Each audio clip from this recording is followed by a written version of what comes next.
35 मई 65 का प्रातः क्लास। बाबा माउंट आबू में 65 में जब क्लास चला रहे थे तो उस समय कोई दमयंती नाम की कुमारी क्लास करा रही थी। बाबा ने बोला बच्चे कहते हैं सेमिनार हो, ये भी सेमिनार है। ना दमयंती क्लास करा रही है, वो भी सेमिनार है। एक एक बच्ची एक एक टॉपिक पर भाषण करे। फिर जो अच्छे ज्ञानी बुद्धि वाले हो उनको नोट कर बाबा को बतलाना चाहिए, बाबा इनकी मुरली अच्छी खींचती है, कायदे मुजब रहस्य से समझाती है। नहीं तो बाबा को कैसे पता पड़े। यही सेमिनार सबसे अच्छा है। अनायास बच्चे आते हैं। बच्ची ने पूज्य पुजारी पर समझाया, हम ब्राह्मण ही पूज्य देवी देवता बनते हैं, फिर हम ही पुजारी बनते हैं। हमें पूज्य कौन बनाता है और पुजारी कौन बनाता है? पुजारी बनाता है या पुजारी बनाते हैं? पूज्य एक बनाता है और पुजारी अनेक रावण के सिर बनाते हैं। पूज्य तो जरूर पूज्य ही बनावेंगे, जो जैसा होगा वैसा ही बनावेगा। और जो पुजारी होंगे वो फिर क्या बनावेंगे? रावण बनावेंगे। क्या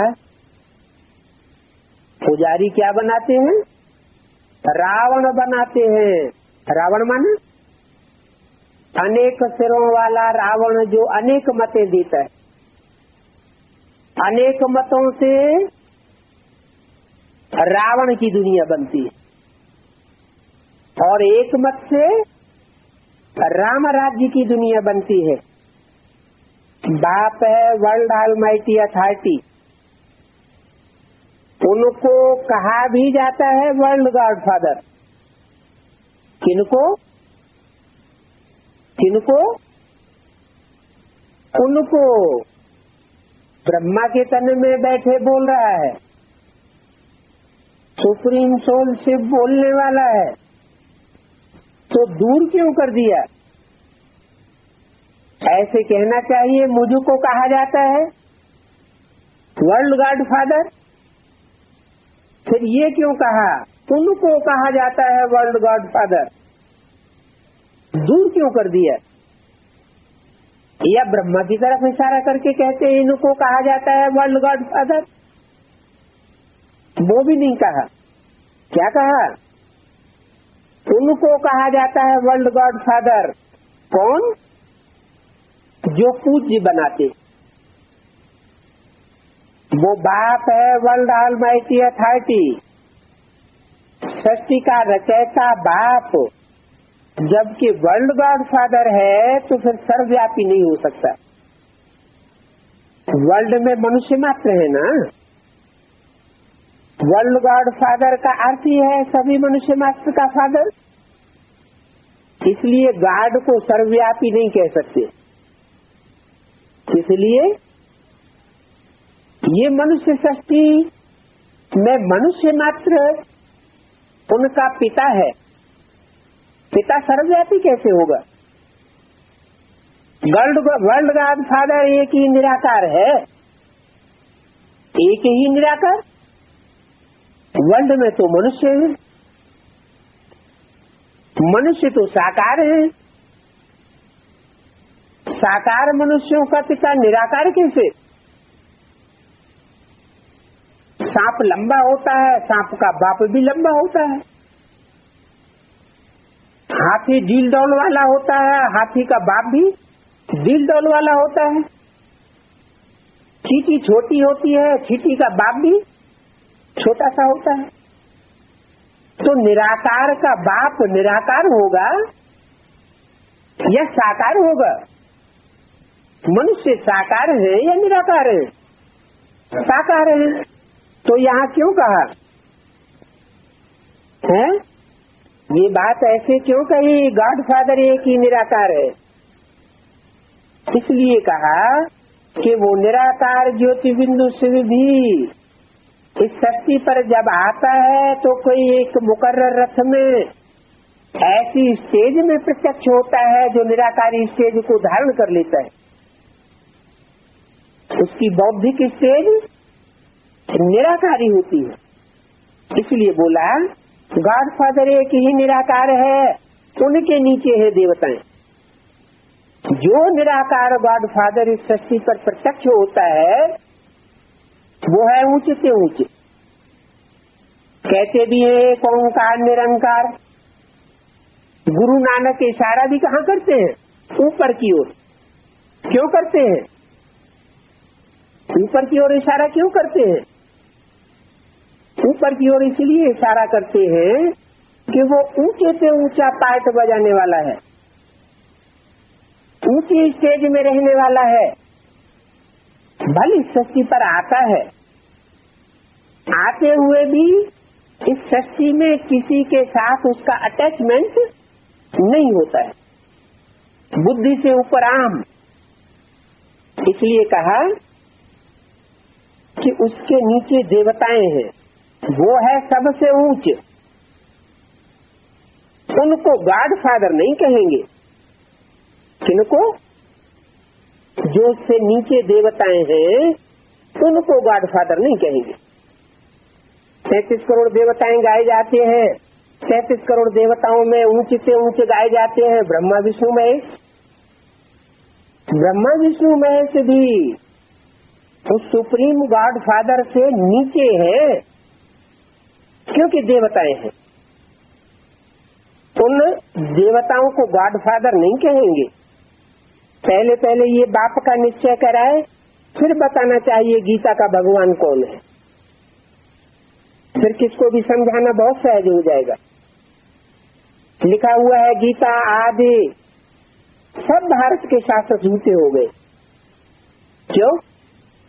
जो भी गीता आदि भारत के शास्त्र हैं, महाभारत है, भागवत है, रामायण है, वो सब झूठे क्यों हो गए? क्योंकि सब शास्त्रों की शिरोमणि तो गीता गाई हुई है, और गीता में नाम डाल दिया है श्री कृष्ण बच्चे का। श्री कृष्ण तो भगवान नहीं है, वो तो निराकार नहीं है, वो तो साकार है, और साकार भगवान नहीं हो सकता। साकारी स्टेज वाला भगवान नहीं हो सकता। तो गीता के साथ सभी शास्त्र झूठे हो जाते। तो वो लोग इस बात पर भड़कते हैं, ये सभी शास्त्रों को झूठा कहते हैं। शास्त्र झूठे क्यों हुए? क्योंकि जब सब शास्त्रों की जो शिरोमणि माता गीता माता है, उसी ने बाप के बदले बच्चे का नाम डाल दिया, रचयिता के बदले रचना का नाम डाल दिया। गीता माता का पति बच्चे को बना दिया।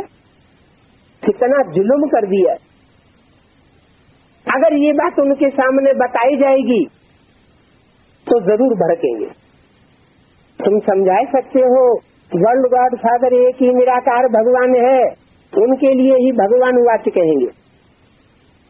गीता में भगवान वाच आया है, भगवान वाच एक निराकार ही आकर के करते हैं, वही गीता का भगवान है, कृष्ण भगवान नहीं है। अगर कृष्ण भगवान होता और कृष्ण द्वापर के अंत में आया होता तो कलयुगी पापी युग की स्थापना नहीं करके जाता। भगवान है तो ऊंचा काम करके जाएगा या दुख की दुनिया बना करके जाएगा? ऊंचा काम करके जाएगा, दुख की दुनिया कैसे बना सकता है? सुख की दुनिया बना कर जाता है। उसके लिए तो कहते हैं ऊंचा तेरा नाम, ऊंचा तेरा काम, ऊंचा तेरा ठाव। और रहने वाली भी ऊंची स्थिति का है। गीता का भगवान की गाई हुई गीता है, न कि गीता मनुष्य की गाई हुई है। तो ऐसे सिद्ध कर बतलाने से फिर वो ठंडे हो जाएंगे। श्रीमद् भगवत गीता है ना, भगवान की गीता गाई हुई है ना, भगवान की तो होती है श्रीमद्। गीता का नाम ही है, क्या नाम है? श्रीमद् भगवत गीता। श्रेष्ठ मत देने वाली है, तो उस गीता माता को चलाने वाला, उसको मत देने वाला भी कैसा होगा? श्रेष्ठ मत देने वाला होगा। वास्तव में श्रेष्ठ मत तो भगवान की हो सकती है, वही श्रेष्ठ से श्रेष्ठ है। श्री कृष्ण को अगर भगवान कहे तो फिर ब्रह्मा विष्णु शंकर और लक्ष्मी नारायण को भी भगवान समझना चाहिए। फिर तो भगवान अनेक हो गए, फिर एक भगवान का स्वरूप नहीं कहा जा सकता। तुमको शास्त्र में समझाना है, ऐसी ऐसी बातों में वो बिगड़ते हैं, उनको नशा चढ़ा हुआ है ना सर्वजाति का। क्योंकि शास्त्रों में तो अपन को वर्ल्ड ऑलमाइटी अथॉरिटी समझते हैं, कहते हैं हम सब वेद शास्त्रों को जानते हैं, परंतु भगवान वाच है इन शास्त्रों से मेरी प्राप्ति नहीं होती। अगर इन शास्त्रों को पढ़ने से प्राप्ति हुई होती तो 2500 वर्ष की हिस्ट्री मनुष्य के पास मौजूद है, कोई को तो भगवान मिला होता। मेरी प्राप्ति मेरे द्वारा ही हो सकती है। वैसे शास्त्रों में कहते भी है, जे ही जानो ते ही देव जनाई, जानत तुम्हें तुम्हें हुई जाई। वो जिसको अपना ज्ञान प्राप्त कराता है, जिसको पहचान देता है, उसको ही उसकी पहचान सही मिल पाती है। तो मेरी प्राप्ति मेरे द्वारा ही होगी। क्या कहा? न ब्रह्मा के द्वारा होगी, न कोई देवता के द्वारा होगी, मेरी प्राप्ति मेरे द्वारा होगी। माना शिव शंकर को मिलाकर के एक कर दिया है। वो एक ही ये बात कह सकता है कि मेरी प्राप्ति मेरे द्वारा ही होगी। शिव और ब्रह्मा को मिलाकर एक नहीं किया, शिव और विष्णु को मिलाकर एक नहीं किया, किसको मिलाकर एक कर दिया? शिव और शंकर को मिलाकर एक कर दिया। ब्रह्मा और विष्णु दो देवताएं, बड़े देवताएं हैं, लेकिन उनके लिए भी कहा जाता है देव देव महादेव। उन ब्रह्मा विष्णु देवताओं से भी बड़ा देवता है जिसे महादेव कहा जाता है। तो महादेव और शिव, इन दोनों का तादात्म्य हो जाता है, दोनों की स्थिति मिलकर के एक हो जाती है। जिसे बाबा ने बताया है मन मना भव का 100% स्वरूप मेरे में समा जा, मेरे में लीन हो जा, ऐसी स्थिति बनाने वाला महादेव का स्वरूप बताया। इसलिए शिव शंकर को मिला के एक कर दिया। ब्रह्मा और विष्णु, इन दोनों देवताओं में से किसी को नहीं कहा कि ब्रह्मा और शिव, विष्णु शिव, या शिव विष्णु शिव ब्रह्मा। क्या कहा? शिव शंकर। तो शिव शंकर को मिलाकर एक कर दिया है, तो जरूर कोई प्रैक्टिकल में कार्य ऐसा हुआ होगा ना। तो बोला जब मैं आऊं तब बच्चों को मैं अपना परिचय दूं, मेरे द्वारा ही मेरी प्राप्ति हो सकती है। तुम जानते हो बाप ने बच्चों को अपना परिचय दिया है, बरोबर आत्मा अब उस परमपिता परमात्मा से योग लगाती है। परमपिता परमात्मा है सभी का मासूक, तुम सब आत्माएं हो आसुक। अभी तुम आत्माओं का एक परमपिता परमात्मा मासूक के साथ योग लगा है। दुनिया में ऐसा कोई नहीं होगा जो ऐसे अपन को आत्मा समझ मासूक परमपिता से योग लगावे। वो तो परमपिता को जानते ही नहीं है। सगाई कराने वाला तो जरूर चाहिए। तो सगाई कराने वाला दलाल चाहिए। इस अंतिम जन्म में ही आत्माओं की परमपिता के साथ सगाई होती है, और 84 जन्मों में सगाई नहीं होती। कोई पहचानता ही नहीं। तो बाप का परिचय दिया जाता है, बाप से ही वर्षा मिलता है, तो उस वर्षे को पकड़ना चाहिए ना है। ब्रह्मा कुमार कुमारियों ने कौन सा वर्षा समझ लिया? दादा लेखराज ब्रह्मा के द्वारा जो महल माड़ियां अटारियां माउंट आबू में बन गई, उन पर जो काबिज होकर के बैठ गए, उन्होंने समझा हमको बाप से वर्षा मिल गया। लेकिन बाप यह वर्षा नहीं देते, इसलिए बोला क्या उस वर्षे को पकड़ना चाहिए जो परमपिता परमात्मा गॉड फादर आकर के देते हैं। रूहानी बाप रूहानी बच्चों को रूहानी वर्षा देते हैं। स्थूल बात नहीं है। पहले पहले बाप आते हैं तो मुक्ति और जीवन मुक्ति का वर्षा देते हैं। पहले तो आत्मा मुक्त अनुभव करे ना, मन बुद्धि रूपी आत्मा स्वतंत्र अनुभव करे, डिटैच हो जाए इस दुनिया से। इस शरीर में ही है रहते हुए आत्मा ये अनुभव करे कि हमें दुख की प्राप्ति नहीं हो सकती, हम सुखदाता बाप के बच्चे बन चुके, हम सुख की दुनिया में रहने वाले रमण करने वाले हैं। न सुख लेना है न दुख लेना है और न दुख देना है, सुख ही लेना है और दूसरों को सुख ही देना है। ऐसी स्थिति हमारी प्रैक्टिकल में बन जाए मन बुद्धि रूपी आत्मा की, तो जैसे कि हमें उस वर्षे को प्राप्त करने की तकनीक आ गई जो बाप हमें सिखाए रहे हैं। तो रूहानी बाप रूहानी बच्चों को रूहानी वर्षा देते हैं। कौन सा वर्षा देते हैं? मुक्ति जीवन मुक्ति का, यही रूहानी वर्षा है। क्या जिस्मानी वर्षा नहीं है? क्यों? सतयुग में देवताएं जिस्म नहीं होगा।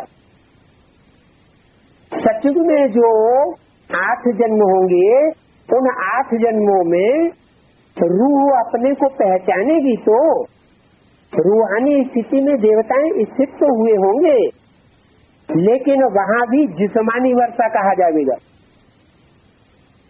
एक नारायण दूसरे नारायण को वर्षा देगा, दूसरा तीसरे को देगा, तीसरा चौथे को देगा, 7वां नारायण 8वें नारायण को वर्षा देगा। तो वहां भी देहधारियों से देहधारी का वर्षा मिलता है। तो रूह को रूहानी वर्षा नहीं मिलता। ये रूहानी वर्षा सिर्फ इसी संगम युग पर बाप आकर के देते हैं रूहानी बच्चों को। कैसे बच्चों को?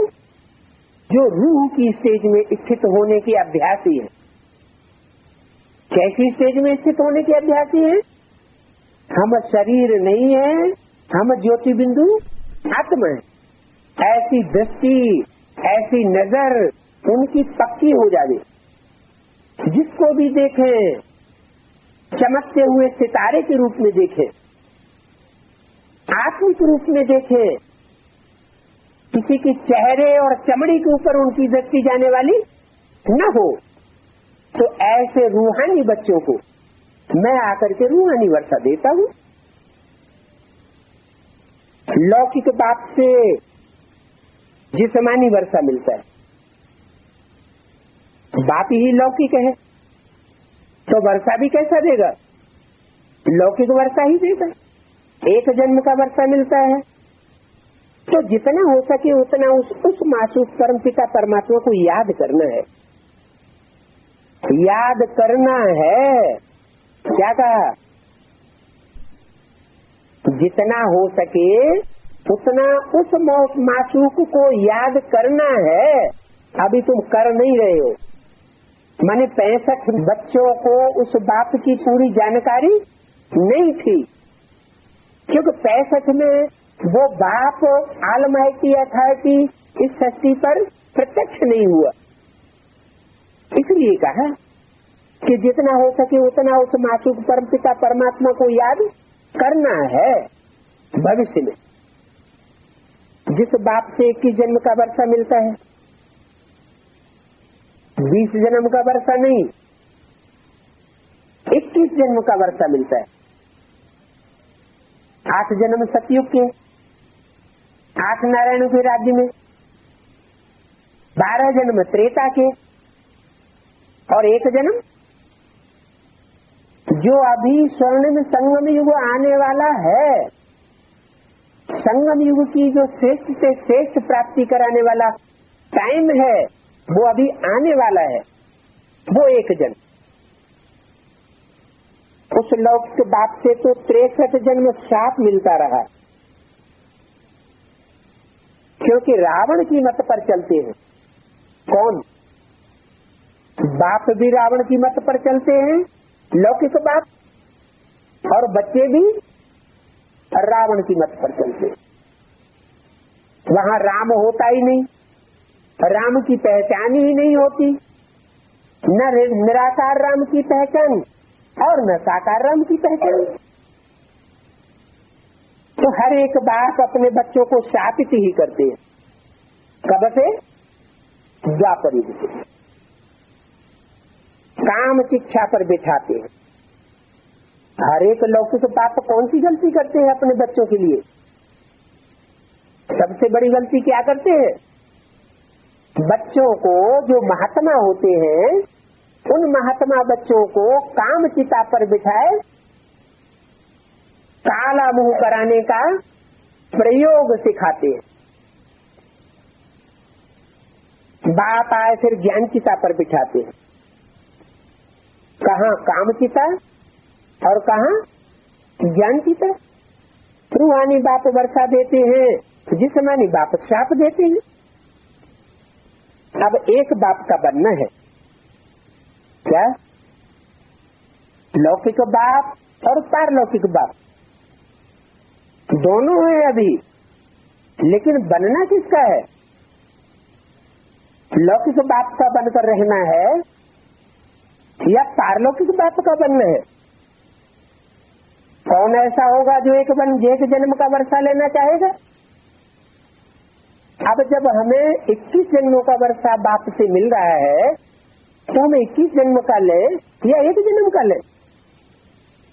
21 जन्म का लेना चाहिए। और 21 जन्म के आधार पर 21 जन्म का जो हम पुरुषार्थ करने के अभ्यासी बनेंगे, उस अभ्यास के आधार पर 63 जन्मों का भी वर्षा हमारा बन जाता है। जो 21 जन्मों में जितना ऊंच पद प्राप्त करने का अधिकारी बनेगा, वो 63 जन्मों में भी उतना ही ज्यादा ऊंच पद प्राप्त करने का अधिकारी स्वतः ही बन जाएगा।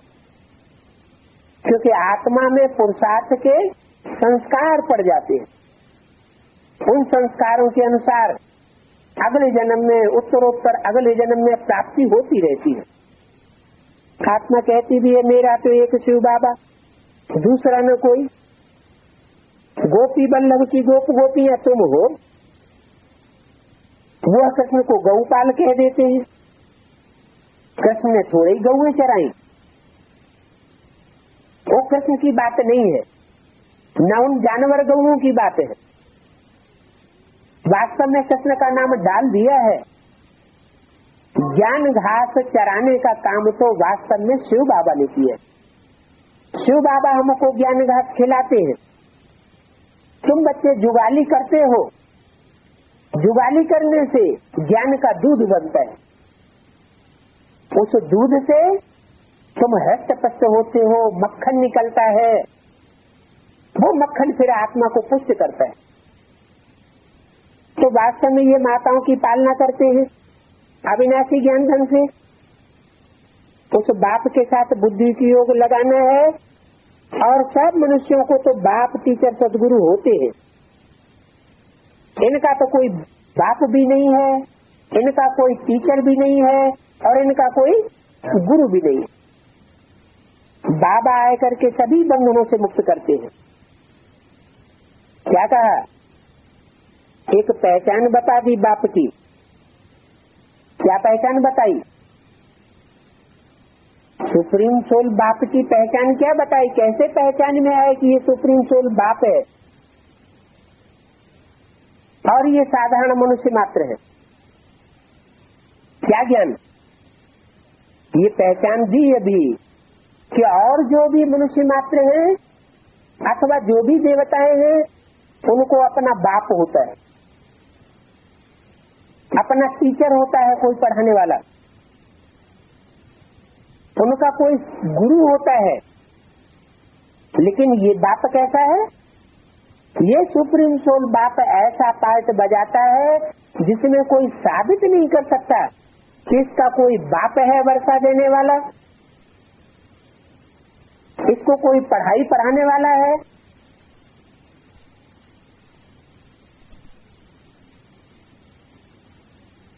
कोई गति सदगति का वर्षा देने वाला है। साकार में इसका कोई बाप भी नहीं, साकार में इसका कोई टीचर भी नहीं, साकार में इसका कोई गुरु भी नहीं। इसलिए कहा जाता है वो बापों का बाप है, टीचर का टीचर है और गुरुओं का भी गुरु है। बाबा आकर के सभी बंधनों से मुक्त करने वाला है। जो सभी बंधनों से मुक्त करने वाला है वो स्वयं किसी के बंधन में कभी बंध नहीं सकता। ये है दुख के बंधन, वो है सुख के संबंध जो मैं आकर के देता हूँ। संबंध अक्षर अक्षय, बंधन अच्छा अक्षर नहीं है। बंधन होता है दुख का और संबंध होता है सुख का। 25/5/65 के प्रातः क्लास का दूसरा पेज। दुख के बंधन से छुड़ाए अब बाप सुख के संबंध में बांध रहे हैं। तुम्हारे इस लौकिक दुनिया में जो भी बंधन है वो सब दुख के बंधन है। सब एक दूसरे को काटते रहते हैं, कोई किसी को सुख नहीं दे सकता, सब दुखदायी बंधन।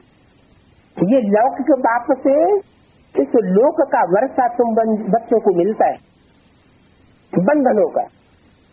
अब बाप आकर के सुख के संबंध में बांधते हैं, तो सुख के संबंध में अभी बांध रहे हैं। तुम जानते हो यहाँ ग्रस्त धर्म में दुख है, वास्तव में इनको ग्रस्त धर्म नहीं, ये इसको कहें अधर्म। देवताओं का ग्रस्त धर्म था, उसमें कोई बंधन नहीं था, सब अपने को निर्बंधन अनुभव करने वाले थे। तुम जानते हो हम जो राज्य स्थापन करते हैं वहाँ वकील बैरिस्टर आदि नहीं होते। इन बातों को तुम जानते हो। वकील बैरिस्टर कहाँ होते हैं?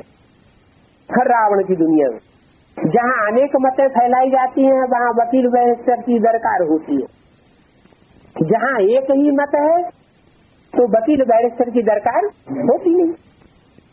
तो तुम बच्चों को कितना नशा होना चाहिए। हम अपनी राजधानी स्थापन कर रहे हैं, सिपाही लोग अपनी बादशाही के लिए लड़ते हैं। क्या कहा? वो जो लौकिक दुनिया में सिपाही होते हैं, योद्धाएं होते हैं, लड़ाई लड़ते हैं देश के लिए, वो काहे के लिए लड़ाई लड़ते हैं? उनकी बादशाही है हमारी तरक्की हो जाएगी। क्या वो सिपाही लड़ाई इसलिए लड़ते हैं कि अगर वो जीत गए तो उनकी तरक्की होती जाएगी, ऊंचे से ऊंचा मार्शल बन सकते हैं। क्या बन सकते हैं? मार्शल बन सकते हैं। तो वो सिपाही लोग अपनी बादशाही के लिए लड़ते हैं, वो है जिस्मानी सिपाही, और तुम हो रूहानी सिपाही। तुम जो रूहानी सिपाही हो, तुम्हारी रूहानी युद्ध है, काम क्रोध लोभ मोह अहंकार से युद्ध है। तुम अगर अच्छी लड़ाई लड़ते रहेंगे तो तुम इस रूहानी सेना के मार्शल बन सकते हो। क्या बन सकते हो? रूहानी सेना का मार्शल बन सकते हो। रूहानी सेना का मार्शल कौन होता है? रूहानी सेना का मार्शल बताया शंकर। क्या? शंकर वाली सोल भी जब ज्ञान में आती है तो क्या आते ही अपने स्वरूप को पहचान लेती है कि पढ़ाई पढ़ती है उसके बाद पहचानती है? पहले तो पढ़ाई पढ़ती है, पढ़ाई पढ़ने के बाद पुरुषार्थ भी करती है, पुरुषार्थ संपन्न स्टेज में पहुंचता है, तब उसको पता चलता है कि ये भी युद्ध है। कौन सा युद्ध है? रूहानी युद्ध है। इस युद्ध में जो अच्छी लड़ाई लड़ेंगे वो ऊंचे से ऊंचा पद पा सकते हैं। अगले जन्म में नहीं, इसी जन्म में ऊंचे से ऊंचा पद पा सकते हैं। मिलिट्री में तो बहुत स्टेजेस होती हैं बड़े बड़े अधिकारियों की, उन स्टेजेस में से कोई भी बच्चे ऊंची स्टेज पा सकते हैं अगर अच्छा पुरुषार्थ करेंगे तो वो सिपाही लोग अपनी बादशाही के लिए लड़ते हैं। तुम भी काहे के लिए लड़ते हो? तुम भी अपनी राजा, तुम भी काहे के लिए लड़ते हो? तुम भी अपनी राजाई के लिए लड़ते हो। हम अपनी राजधानी स्थापन कर रहे हैं, राजधानी में तो नंबरवार बनेंगे, सब एक जैसा पद तो नहीं प्राप्त कर सकते। तुम योग बल से माया पर विजय पाते हो राजाई प्राप्त करने के लिए, और वो सिपाही बाहुबल से विजय पाते हैं। तो तुम्हारी लड़ाई में और उनकी लड़ाई में रात दिन का फर्क है। तुम जानते हो हम अपनी राजधानी स्थापन करते हैं, राजा रानी बनने का पुरुषार्थ करना चाहिए। क्या पुरुषार्थ करना चाहिए? या तो राजा बनो या रानी बनो। ये नशा रहना चाहिए कि हम राजा रानी बनने की पढ़ाई पढ़ रहे हैं, हम राजा रानी बनने के लिए लड़ाई लड़ रहे हैं माया रावण के साथ। मम्मा बाबा पहला नंबर में राजा रानी बनते हैं, तो हम भी मम्मा बाबा को फॉलो करें। हम दास दासी क्यों बने? हम भी राजा रानी बनेंगे, हम भी फॉलो करेंगे। ऐसे बाप के साथ योग लगाए, सपूत बच्चा बन हम क्यों नहीं बाबा की डायनेस्टी में जाएंगे। ये है राजयोग नर से नारायण बनने का। क्या ये कौन सा राजयोग है? नर से डायरेक्ट नारायण बनने का राजयोग है। ये नर से प्रिंस बने, प्रिंस बन करके जन्म ले और फिर राजा बने इनडायरेक्ट। ऐसा ये राजयोग सुप्रीम सोल बाप नहीं सिखाए रहे कि अगले जन्म में हम राजा बने। कैसा राजयोग सिखाए रहे हैं? इसी जन्म में तुम राजयोग सीखो और इसी जन्म में राजा ही प्राप्त कर लो, डायरेक्ट नर से नारायण बन जाओ। तो बोला राजाई का मालिक प्रजा भी अपन को समझती है, परंतु ये राजयोग है ही नर से नारायण बनने का।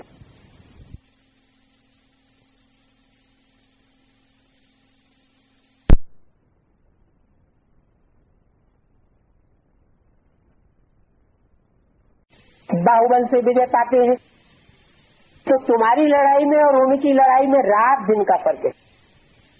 तुम जानते हो हम अपनी राजधानी स्थापन करते हैं, राजा रानी बनने का पुरुषार्थ करना चाहिए। क्या पुरुषार्थ करना चाहिए? या तो राजा बनो या रानी बनो।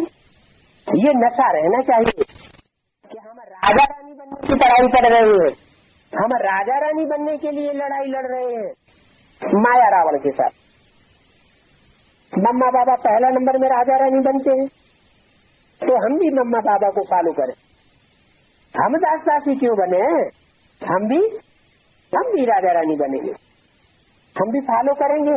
ऐसे बाप के साथ योग लगाए, सपूत बच्चा बन हम क्यों नहीं बाबा की डायनेस्टी में जाएंगे।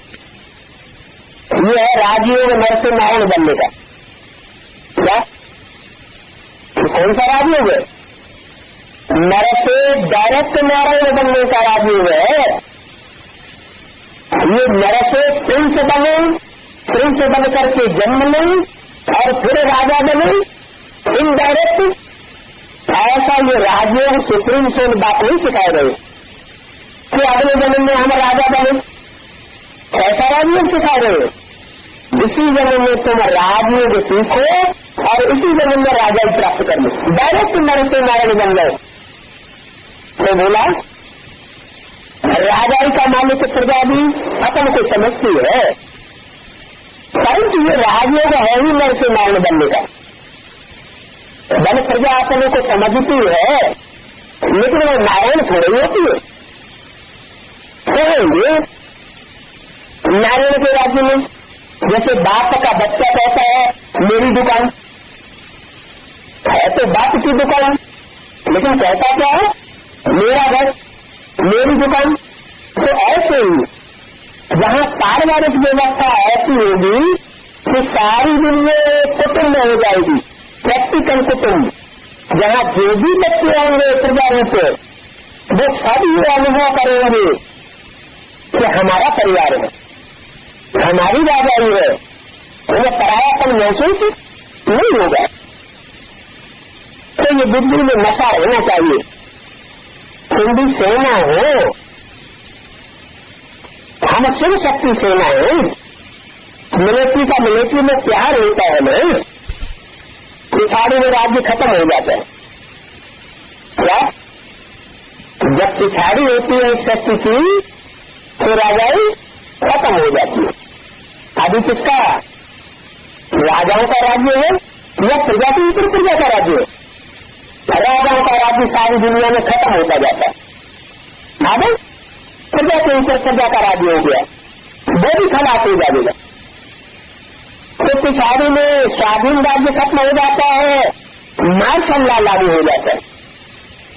क्या तुम लड़ाई रूहानी लड़ रहे हो, तुम सिपाही हो,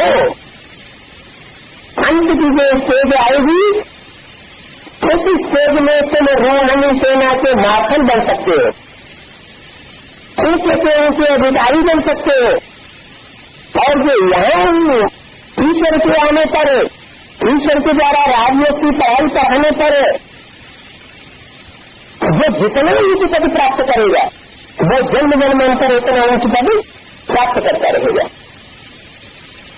तो पिछाड़ी में मार्शल्ला हो जाता है, राजा याद सब खलास हो जाएगी। न कोई प्रधानमंत्री रहेगा, न कोई राष्ट्रपति रहेगा, न कोई रक्षा मंत्री रहेगा, न कोई गृह मंत्री रहेगा। मार्शल्ला लागू हो जाएगा। क्या होगा? जिस्मानी मिलिट्री में जैसे होता है वैसे यहाँ रूहानी मिलिट्री में भी होगा। एक मार्शल के हाथ में सारी रूहानी सेना की ताकत होगी। हमारा राज्य स्थापन हो रहा है, तुम जानते हो रूहानी मिलिट्री है, तुमको अच्छी मत मिलती है, तुम हो नॉन वायलेंस सेना। क्या वो जिस्मानी सेना को खून खराबा करती है, हिंसा करती है। क्यों? अहिंसक सेना हो, तुम कोई प्रकार की हिंसा नहीं करते हो, तुम कोई प्रकार का किसी को दुख नहीं देते हो, और तुम गुप्त हो। क्या? इनका भी तो वॉरियर्स, तुम अननोन वॉरियर्स हो, और तो कोई होते नहीं है। नॉन वायलेंस का भी कोई अर्थ नहीं समझते। पहले पहले तो बात है काम कटारी चलाने की, ये है सबसे बड़ी हिंसा। बात कहते हैं ये काम महाशक्ति है, इस हिंसा को छोड़ दो। जब तक इस हिंसा को छोड़ा नहीं है तो रूह में पावर नहीं भरेगी, तुम रूहानी योद्धा अच्छे नहीं बन सकेंगे। जो दूसरे धर्मों के योद्धा होते थे, लड़ाइयां लड़ने जाते थे, तो वो अपनी हरम को भी साथ ले जाते थे, अपनी बेगमों को भी साथ ले जाते थे लड़ाई में। माना वो काम विकार नहीं छोड़ सकते। और राजपूत सेना भारतवर्ष में कैसी दिखाई गई? जन्म जन्मांतर ये बात प्रसिद्ध रही कि राजाएं जब लड़ाई पर जाते रहे तो रानियों ने जौहर कर लिया, लेकिन काम विकार को छोड़ दिया। राजाओं को भी रानियों की याद नहीं आती और रानियों को भी राजाओं की उस रूप में जिस्मानी रूप में याद नहीं आ सकती। अगर जिस्मानी रूप में याद आई तो राजा का भी डब्बा गोल हो जाएगा और रानी का भी डब्बा गोल हो नहीं। तो यहाँ तो बाप सिखाते हैं, क्या सिखाते हैं कि तुम रूहानी युद्ध पर हो। उस युद्ध में अगर तुम्हें भूचा पद पाना है तो इस काम महाशत्रु को त्याग दो, इन पर जीत पहले। इन्होंने फिर हथियार पवार दिखाई दिए। शास्त्रों में जो भी लड़ाइयाँ देवताओं की असुरों की दिखाई है, दैत्यों और देवताओं की लड़ाइयाँ दिखाई है, उसमें क्या दिखा दी है? हथियार तलवार दिखा दी है। वास्तव में है ना, हथियार तलवार की बात नहीं है, ये तो सारे विज्ञान के अर्थशास्त्र है। बात कहते हैं, पहली बात है पवित्रता की। पवित्रता एक सत्य, पवित्रता की ताकत से दुनिया के सारे काम होते हैं। देवता सती में पवित्र होते हैं तो उन्हें कोई काम धंधा नहीं करना पड़ता, क्योंकि की पावर से प्रकृति सारी काम में पूरी करती रहती है। प्रकृति तुम्हारी दासी बन जाती है। क्या? प्रकृति तुम्हारी दासी बन करके रहती है। और अभी दिन दिन प्रकृति विकराल रूप से, क्योंकि क्लैरिटी नहीं है, विकराल रूप धारण करती है तो कितना खून खराबा हो जाता है। भूकंप आता है तो कितने मर जाते हैं, कितने बीमारियां आता है भराशाई हो जाती है। तो क्लैरिटी में बहुत ताकत। काम की हिंसा को तो कोई जानते भी नहीं है। ये काम तुम्हारा बड़ा दुश्मन है। जब से वाम मार्ग में जाते हैं सबसे भारत गिरता आता है। तो सत्य विक्रेता में वाम मार्ग नहीं था, सबसे शुरू होता है जाकर के गाड़ के चित्र में देखो, सत्य विक्रेता में एक ही तना है, डालियां इधर उधर कोई निकली नहीं है, तो न वाम मार्ग है न दाया मार्ग है। जब जाकर शुरू होता है तो गैस शुरू हो जाता है, दो मतें शुरू हो जाती है। इब्राहिम आए, उन्होंने वाम मार्ग शुरू कर दिया। वाम मार्ग मैंने उल्टा मार्ग, उल्टा रास्ता। कौन सा उल्टा रास्ता? दिन सारी दृष्टि बना दी,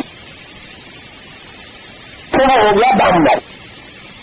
वाम मार्ग में जो भी धर्म है वो सब पवित्रता का हनन करने वाले, इस्लाम धर्म, क्रिश्चियन धर्म, मुस्लिम धर्म, ये पवित्रता को हनन कर देते हैं, नष्ट कर देते हैं। इसलिए दुनिया में वितंडावाद बढ़ता चला जाता है। तो बोला काम की हिंसा को कोई जानते नहीं है। दूसरे नंबर की वायलेंस से ये क्रोध है।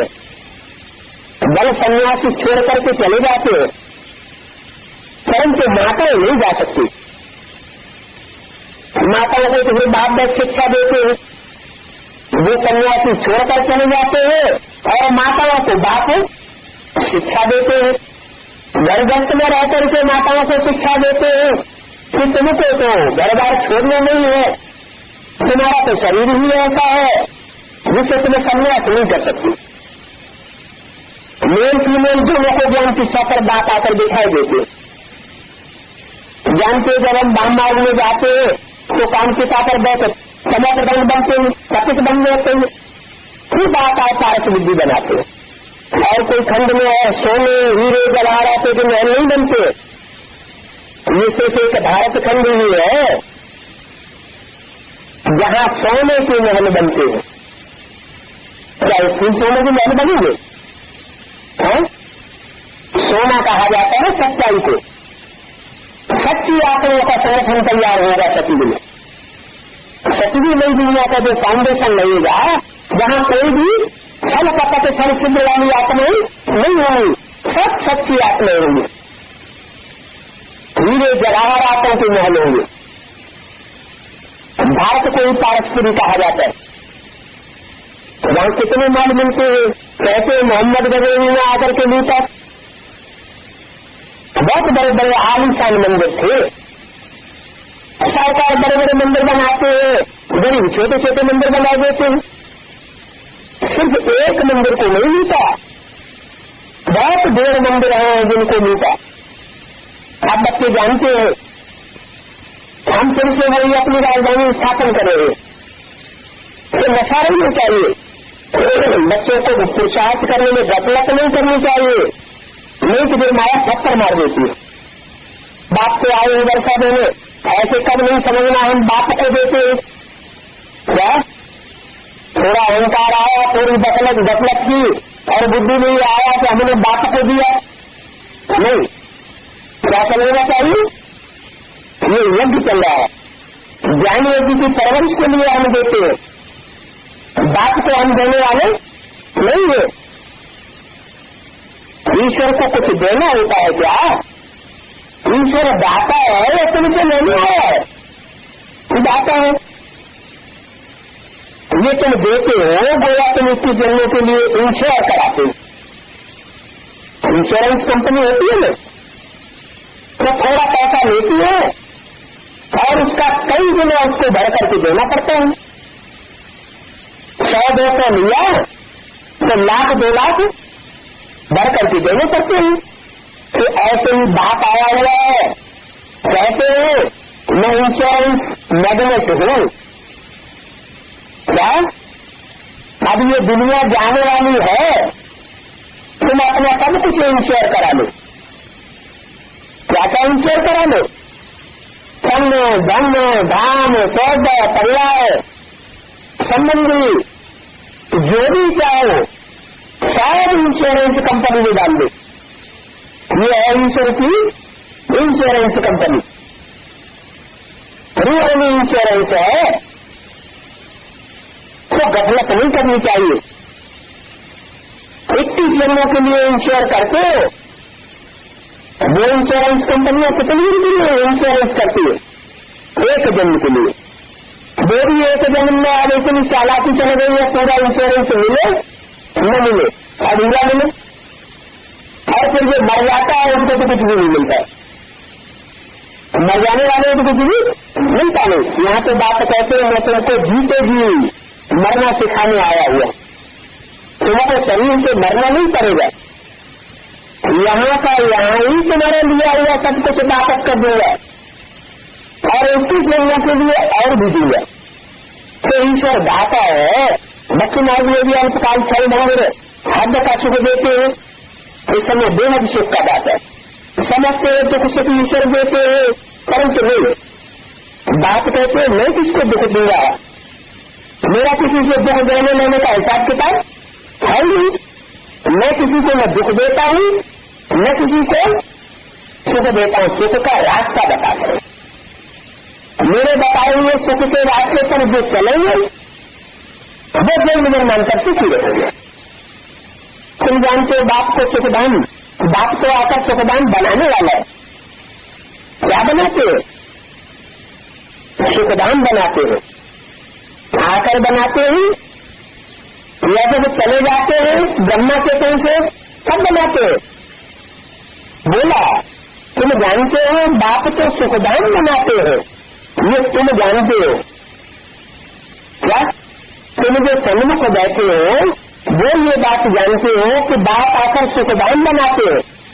आकर ऐसे नहीं आकर के ब्रह्मा के संग में ज्ञान सुने और चले गए, फिर कोई बच्चे सुखदान बनाते रहेंगे? नहीं, थोड़ी ये ताकत नहीं है सुखदान और शांतिदान की स्टेज बना सके। मैं आकर के सुखदान बनाता हूँ। माया रावण दुखदान बनाती हूँ। क्या माया रावण दुखदान बनाती है? माया रावण दोनों को मिलाकर स्त्री ने क्यों कह दिया? क्योंकि रावण की बुद्धि को भी घुमाने वाली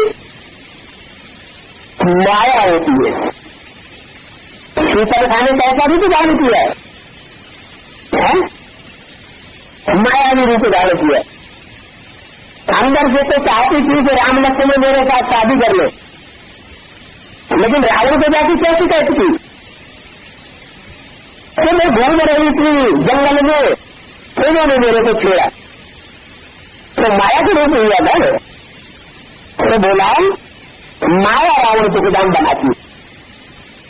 अगर कीर्तन खाने इस तरह माया भी रूप धारण नहीं किया होता तो रावण को क्रोध नहीं आता। ये अनादि बना बनाया ड्रामा है। क्या ये ड्रामा अनादि बना बनाया है? जिनको मायावी रूप धारण करना होगा वो अभी भी मायावी रूप धारण करते रहेंगे। बेसिक नॉलेज में भी मायावी रूप धारण करने वाले ने मायावी रूप धारण किया, और एडवांस नॉलेज में भी जो माया देखने वाली वो मायावी रूप जरूर धारण करेगी। ये माया रावण दुखदान की शूटिंग कराती है। ये अनादि बड़ा ड्रामा इंटरनेशनल ड्रामा है, ये कभी रुकेगा नहीं। बच्चों को अब कितनी समझ लीजिए, कोई कहे गीता को तुम झूठ, क्या हम तो गीता को झूठ कहते हैं, और जिस गीता को झूठ कहते हैं वो हमारी अपनी गीता है, जो मनुष्यों ने झूठ ही कर दी है। हमारी गीता कौन सी है? नहीं, श्रीमतों से का अर्थ होता है श्रेष्ठ मत। हमारी गीता है ये कागज की मुरली, क्या हमारी गीता है ये कागज की मुरली? ये झूठ कैसे हो गई है? ये झूठ इसलिए हो गई कि इसने पहले पेज पर पिताश्री का नाम डाल दिया। किसका नाम डाल दिया? पिताश्री किसको कहा जाता है? श्री बाबा को कहा जाता है, या बाबा ने फिर ब्रह्मा को कहा जाता है? ब्रह्मा का नाम डाल दिया, माने किसी की सोना का नाम डाल दिया। तो इसलिए मुरली झूठी हो गई। झूठी हो जाती है तो बाप को आकर के इसका सही अर्थ बताना पड़ता है। क्या सुप्रीम सोल बाप क्या करता है? टीचर बनकर के आता है और उस भक्ति मार्ग की झूठी गीता का सही अर्थ आकर के बताता है। ये सही बातें तुम नहीं जान सकते, बाप को ही आकर के सचखंड बनाने के लिए सच्ची बातें बतानी पड़ती है। तो बोला ये इंटरनेशनल ड्रामा है, बच्चों को अब बहुत सहज नहीं है समझ। कोई कहे गीता को तुम झूठ कहते हो, बोलो हम तो नहीं कहते। तुम भले गवर्नमेंट को रिपोर्ट करो कि हम गीता को झूठ कहते हैं, गवर्नमेंट के पास केस लागेगा तो और मजा आएगा। लड़ने की तो इसमें बात ही नहीं, हम किसी से लड़ाई नहीं लड़ते हैं। 25-5-63 का तीसरा पीठ। गीता तो है सर्वशास्त्र शिरोमणि, सब शास्त्रों में श्रेष्ठ है। गीता का भगवान श्री कृष्ण नहीं हो सकता, क्योंकि श्री कृष्ण सबसे श्रेष्ठ नहीं है, क्योंकि साकार है। श्री कृष्ण कहो या ब्रह्मा कहो, वो सबसे श्रेष्ठ कैसे हो सकता है? अगर श्री कृष्ण और तो ब्रह्मा ही सबसे श्रेष्ठ होता तो अपने साक्षात्कारों का क्लैरिफिकेशन लेने के लिए कलकत्ते क्यों जाता? गुरुओं के पास क्यों भटकता? वाराणसी में विद्वानों आचार्यों के पास क्यों भटकता? तो वो सबसे श्रेष्ठ नहीं है। उसको उन साक्षात्कारों का जहां से क्लैरिफिकेशन मिला, जिस व्यक्ति के द्वारा वो क्लैरिफिकेशन मिला वो ही श्रेष्ठ था। वो सुप्रीम सोल परमात्मा बाप उस मुकर्रर रखने आकर के उसको क्लैरिफिकेशन देता है कि तुम्हारे साक्षात्कारों का ये अर्थ है। तो कृष्ण अर्थात ब्रह्मा दादा लेखराज गीता का भगवान साकार नहीं हो सकता। गीता तो सब धर्मों का शास्त्र है, उसमें सिर्फ नाम बदली कर दिया है। कृष्ण का नाम डाल देने से दूसरे धर्म के लोग उसको मानते ही नहीं। अगर एक निराकार बाप का नाम उसमें होता तो सब धर्मों के लोग उसको अपना धर्मशास्त्र लेते। सर्व का सदृति दाता पतित पावन परम पिता परमात्मा है। नाम बदलने से गीता का महत्व कम कर दिया। वर्ल्ड गॉड फादर से निराकार है, उनको कहा जाता है सर्व का सदृति दाता पतित पावन। ये सब पॉइंट्स अच्छी से आन होंगी तो दूसरों का सामना कर सकेंगे। अगर गहराई से वो पॉइंट्स को धारण नहीं करेंगे तो आगे चल के विद्वान आचार्य हमारा माथा घुमा देंगे। तुमको परिचय देना है बाप का, ये भी जानते हो। इस महाभारत लड़ाई से बरोबर पुरानी दुनिया विनाश हुई और नई दुनिया स्थापन हुई। ये कार्य कोई मनुष्य नहीं कर सकता। क्या इतनी बड़ी, इतने धर्मों वाली, इतने देशों वाली, इतनी बड़ी दुनिया का विनाश करना, ये एक परमपिता परमात्मा का ही कार्य है। कोई मनुष्य गुरु का कार्य नहीं हो सकता, कोई धर्म पिता का ये कार्य नहीं हो सकता।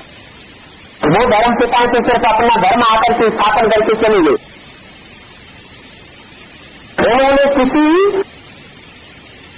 परवर्ती धर्म का या पहले से होने वाले धर्म का रिजर्वेशन नहीं किया। कायाकल्प में आप आते हैं तो पुराने धर्मों को, पुरानी संस्कृति को, पुरानी बातों को, पुरानी दुनिया को ही नष्ट कर देते और नई दुनिया का फाउंडेशन लगाते। नाम बदलने से गीता का महत्व कम कर दिया। नाम है निराकार का, नाम डाल दिया साकार का। इस मुरली में किसका नाम डाल दिया? दादा मेघराज ब्रह्मा का नाम पिता श्री डाल दिया। श्री शब्द बाद में क्यों लगाई है? पिता के बाद श्री शब्द क्यों लगाए? क्योंकि वो ब्रह्मा कुमार कुमारियों का पिता तो था, लेकिन बाद में अगले जन्म में श्रेष्ठ बनने वाला है। इस जन्म में श्रेष्ठ नहीं बन सकता, तो ये नाम डाल दिया पिता श्री। स्थापना पालना विनाश यही बात आकर के करेंगे। ये कैसे? अर्थात ब्रह्मा स्थापना पालना विनाश का कार्य नहीं कर सकता। पहले से बता दिया वाणी में क्या कहा? स्थापना पालना विनाश यही बात आकर के करेंगे। हमारे भविष्य में करेंगे या अभी करेंगे? भविष्य में करेंगे। वर्षा तो सागर से ही मिलता है। गीता का भगवान निराकार को सिद्ध करे तो वर्षा मिल नहीं सके। बाप के साथ योग लगा दे सब पापों को काट सके। सत्य के साथ योग लगाना यानी वैकुंठ के साथ योग लगाना, ये बात रंग हो जाती है। क्यों? क्योंकि बच्चा किसके साथ योग लगाता है तो उसे वर्षा मिलता है। बाप के साथ योग लगाता है तो उसे वर्षा मिलता है। अगर सती के साथ योग लगाएंगे तो अपनी सड़क का वर्षा नहीं मिल सकेगा। फिर किसके बच्चे बनेंगे? कृष्ण के बच्चे बनेंगे सती जी। जो कृष्ण का बच्चा सती जी में बनेगा वो सेकंड नारायण होगा, नंबर 2 का नारायण हो जाएगा। और जो नंबर 2 का नारायण होगा वो द्वापर युग से इस्लाम धर्म में कन्वर्ट हो जाएगा, उसमें इब्राहिम प्रवेश कर जाएगा। तो कितना भारी घाटा हो जाता है कृष्ण का वर्षा लेने में। कृष्ण का वर्षा लेना है या कृष्ण को जन्म देने वाले बाप का वर्षा लेना है? बाप से वर्षा लेना। बाप के साथ योग लगाए सब पापों को काट सके। वो लोग तो कृष्ण को द्वापर युग में ले गए। कौन लोग? कौन लोग कृष्ण को द्वापर युग में ले गए? ये दुनियावी विज्ञान पंडित आचार्य है वो तो नहीं गए हैं, लेकिन ब्रह्मा कुमारी आश्रम में ब्रह्मा कुमार कुमारी भी कृष्ण को कहाँ ले गए? दादा मेघराज को कहाँ ले गए? द्वैतवाद में ले गए। जब से ब्रह्मा बाबा ने शरीर छोड़ा तब से द्वैतवाद शुरू हो गया। द्वापर युग की शूटिंग शुरू हो गई। क्या? बाबा के शरीर छोड़ने से पहले दूसरे देशों में कोई आश्रम नहीं खोला था। जैसे ही बाबा ने शरीर छोड़ा दूसरे देशों में स्थापना होना शुरू हो गई। तो द्वैतवाद शुरू हुआ ना। दूसरे देश कब शुरू होते? सती त्रेता में और द्वापर में। द्वापर से दूसरे देशों की शुरुआत होती तो शूटिंग हो गई। तो बोला दो लोग तो कृष्ण को द्वापर में ले गए हैं, ऊंचे ऊंचे है शिव। फिर ब्रह्मा विष्णु शंकर उन्होंने फिर दिखाया है विष्णु की नाभि कमल से ब्रह्मा निकला। क्या?